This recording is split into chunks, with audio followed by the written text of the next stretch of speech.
Shalom, shalom, shalom à tous. C'est pour vous le prophète Chamar Simeon Matondo. Vous êtes en train de suivre les 100 choses pour vivre comme un prophète. Bonne audition à tous. Le prophétique est la capacité de lire et de comprendre ce qui est dans le cœur de Dieu. Le prophétique est l'art de révéler la pensée de Dieu, mais dans tes pensées. Le prophétique, c'est la pensée de Dieu derrière vos pensées qui fait de vos pensées des pensées de Dieu. Lorsque Dieu veut te rendre un homme prophétique, il fera de tes imaginations ces imaginations. Que vous imaginez à sa place, que vous pensez à sa place. Il dit à Isaïe, voici j'ai mis mes paroles dans ta bouche. Un homme prophétique est celui-ci à qui la parole lui est donnée, de parler à la place de Dieu. Il n'existe pas le don de la parole de connaissance sans une parole qui contienne une connaissance. C'est pourquoi tous les messages prophétiques que vous recevrez ne seront pas simplement reçus par une vision ou une voix audible. La maturité dans le prophétique consiste à parler des choses que vous n'avez pas entendues ni vues, mais vous les disiez avec la foi. Car la matrice du prophétique s'appelle la foi. La foi voit au-delà des visions et de voix.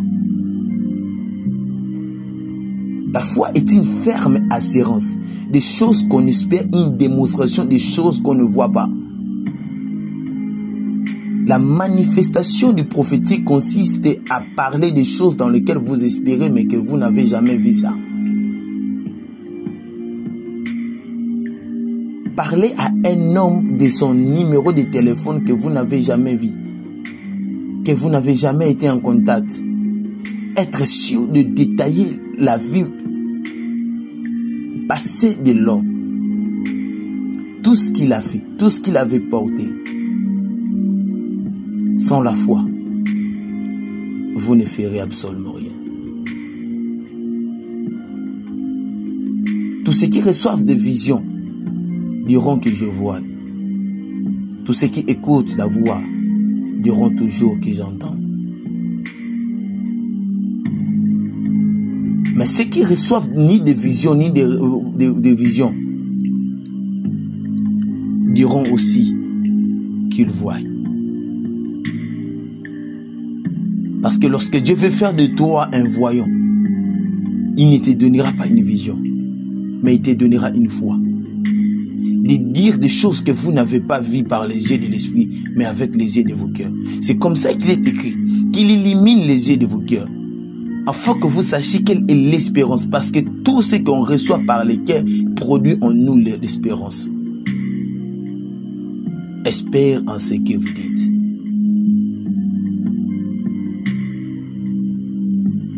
Même si la première fois vous avez donné un nom qui n'a pas tombé exact, essayez encore. Parce que nous prophétisons en partie et nous connaissons aussi en partie. Vivre comme un prophète, c'est d'être inquiet avant de faire inquiet. Vivre comme un prophète, c'est exercer le prophétique devant la chair, mais être un prophète dans la chambre. C'est devant Dieu qu'on est prophète. Et c'est devant le monde qu'on exerce le prophétique.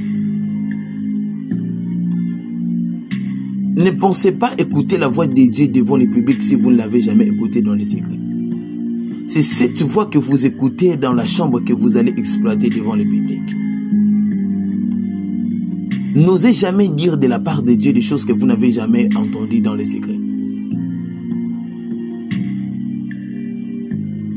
Frères et sœurs, offrez vos corps comme un sacrifice vivant et agréable à Dieu. C'est ça l'organisation du culte. Soyez un holocauste. C'est alors que vous gagnerez des âmes pour Christ. prophètes fouillaient l'impudicité, la masturbation, la pornographie.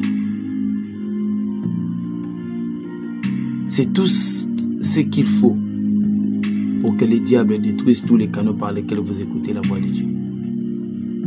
Si les diables avaient été éloignés de Dieu, il rendra ton âme impure et accro à l'impudicité. Qu'est-ce qu'il faut faire à chaque fois que vous n'arrivez pas à abandonner les péchés charnels? Crucifie cela au bas de la croix de Christ.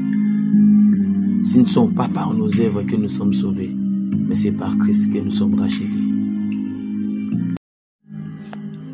Frères et sœurs, le prophétique n'est pas une révélation. Le prophétique est d'abord une vie que nous menons.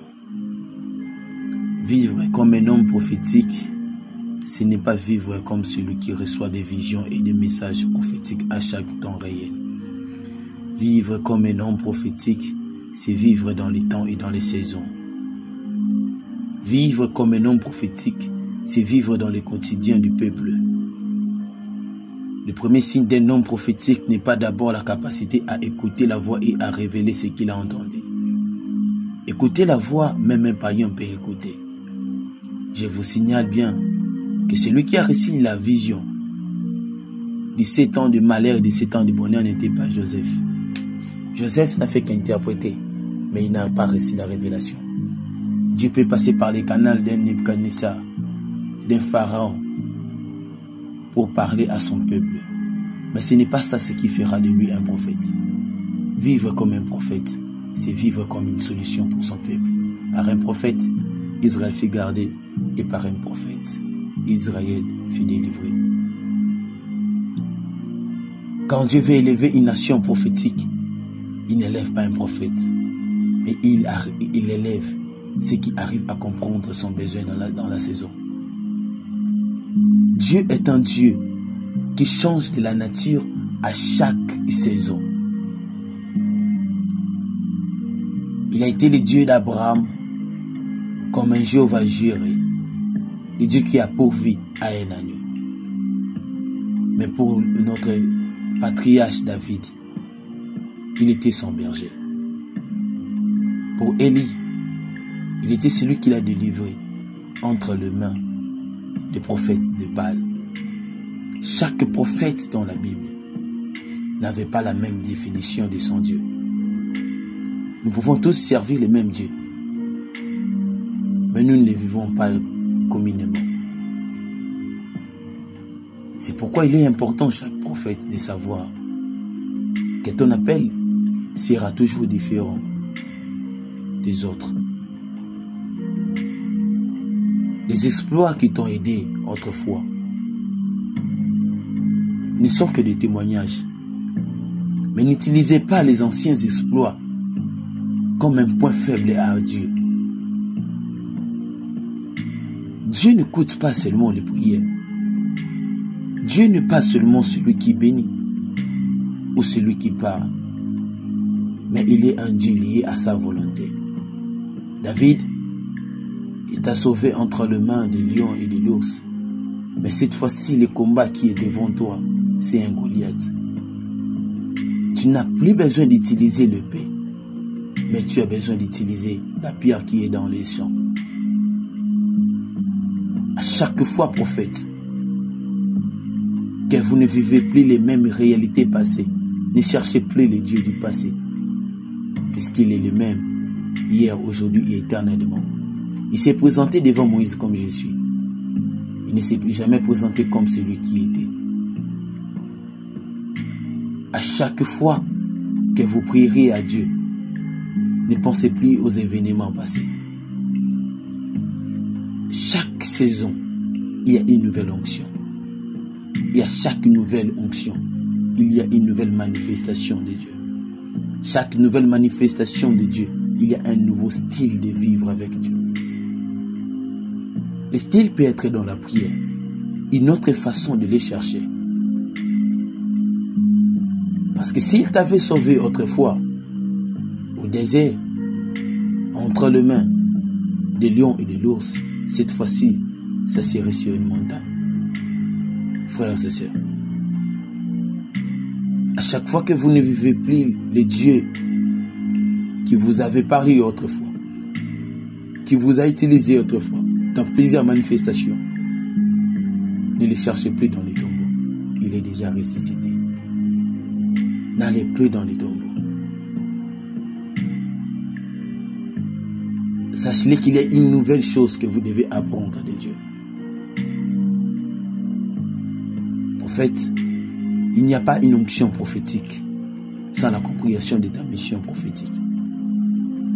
L'onction prophétique n'est pas la manifestation du prophétique, n'est pas la multiplicité des prophéties dans une assemblée, n'est pas lorsqu'un prophète libère des détails. L'onction prophétique est une arme dans laquelle on trouve la mission. Tu ne peux pas définir l'onction prophétique sans pour autant définir d'abord l'onction. Parce que l'onction, elle explique la mission que possède un envoyé. Et dans cette mission, la mission n'est pas simplement de prophétiser. La mission, elle englobe le message. La mission englobe les signes naturels qui accompagneront celui qui est appelé. C'est pourquoi Élie n'avait pas simplement besoin de donner des messages prophétiques pour qu'il soit appelé prophète. Son onction prophétique avait d'abord but pour un message. Le message, c'était d'annoncer la délivrance au peuple d'Israël qui commencèrent depuis le temps à servir d'autres dieux. Et c'est pourquoi Élie s'est élevé, afin de ramener cette église, de ramener ce peuple à Dieu. L'esprit d'Élie, c'est l'esprit du message. Ce n'est pas d'abord l'esprit des manifestations des signes naturels. Et lorsque Élie avait compris sa mission, c'est pourquoi il pouvait s'élever et dire que pendant telle saison, pendant tel temps, la pluie ne descendra pas. Frères et sœurs, l'onction prophétique de Moïse n'était pas pour donner des prophéties avec des détails, mais c'était pour apporter un message de délivrance, mais accompagné des signes et des prodiges. Ne confondez pas l'esprit prophétique avec les dons prophétiques ainsi que l'onction prophétique. Les dons prophétiques donnent des visions, des révélations. Mais l'onction prophétique, c'est celle qui amène Dieu dans l'humanité. Le monde ne sera jamais sauvé par des dons, mais par l'onction. Parce que l'onction est une portion de la divinité de Dieu. C'est Dieu qui agit dans l'homme. C'est cela l'onction. Les prophètes, en ces temps de la fin, n'ont pas besoin de dons. Le don édifie, exhorte et console, mais n'apporte pas les réveils et n'amène pas Dieu sur la terre. C'est pourquoi à chaque fois que Dieu suscitait un prophète dans une nation, il ne faisait pas d'abord de lui un homme à tout voir. Samuel n'était pas seulement un voyant, mais il était d'abord lui-même un message. Ce qui fait que quand le Seigneur veut faire de toi son prophète, il ne fera pas d'abord de toi un homme de révélation, mais il fera de toi une révélation. Étant une révélation, c'est ta vie qui serait un exemple à suivre, un modèle à suivre. C'est pourquoi vous verrez des hommes comme des Osée. Osée était un homme où Dieu lui disait d'aller coucher avec des femmes prostituées, juste pour parler à son peuple. Mais il a utilisé la vie de son serviteur. C'est cela un prophète. La vie d'un prophète n'est pas d'abord de libérer un message, mais d'être lui-même un message. Et étant un message, c'est cela l'onction prophétique qui émanera de ta vie. Dieu, en ces temps de la fin, s'attend à une armée qui lui représentera devant Pharaon. Devant Pharaon, on n'apporte pas les prophéties. Devant Pharaon, on n'apporte pas des révélations. mais on apporte des signes que nous avons contemplés auprès de Dieu. Qu'est-ce que vous avez déjà vu avec Dieu dans les secrets que vous nous apporterez devant le public? Jésus, avant de dire à ses disciples de prier un Dieu qui est dans les cieux, Matthieu 6,6, il leur dit, entrez d'abord dans la chambre. Parle avec Dieu. Avant que vous vous exposez devant le public, apprenez à vivre votre Dieu dans les secrets. C'est dans les secrets qu'on vit des manifestations avant de les rendre publiques. C'est dans les secrets que la main de Moïse se transforme en lèpre et que son bâton se transforme en serpent. Devant Pharaon, on n'essaye pas, mais on manifeste ce qu'on a déjà fait avec Dieu dans les secrets.